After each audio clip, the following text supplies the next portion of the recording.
మధురిడ్జ్ apartment వాళ్ళకు నేను 7 ఎకరాలకు 7 ఎకరాలు ఇస్తా, ఇంతకంటే మంచి ఇల్లు కట్టిస్తా, వాళ్ళని దోలిస్తా అని స్పీచ్లో చెప్పినాడు. మరి ఇప్పటికే కూలగొట్టిన 300 మందికి ఏమి ఇచ్చినావో చెప్పు. ఆల్రెడీ చాదరగట్ల ఇదే మూసీ ప్రాజెక్టులో 300 ఇళ్ళు కూలగొట్టినావు కదా. ఆ కూలగొట్టిన 300 మందికి 300 ఇళ్లకు కేసీఆర్ గారు కట్టించిన డబుల్ బెడ్రూమ్లలో దోలినావు మామ అనిపించినావు. 2013 చట్టం ఏం చెప్తుంది?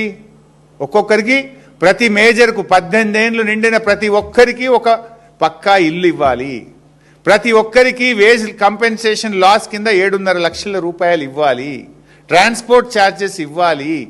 ఇట్లా రకరకాల మొత్తంగా ఒక కుటుంబానికి 18 ఏళ్ళు నిండిన ప్రతి ఒక్కరికి 15 లక్షలు వస్తాయి.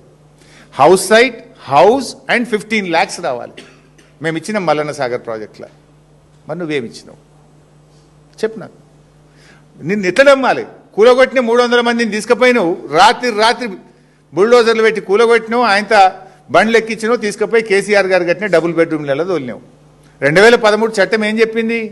విత్ సెలబుల్ రైట్స్, అమ్ముకునే శాశ్వత హక్కులతో కూడిన ఇంటి స్థలము ఇల్లు నిర్మించి సకల వసతులతో ఇవ్వాలి. కరెంటు, మంచినీళ్లు, రోడ్డు, మోరీ, హాస్పిటల్, బడి, గుడి అన్ని పెట్టి ఇవ్వాలి.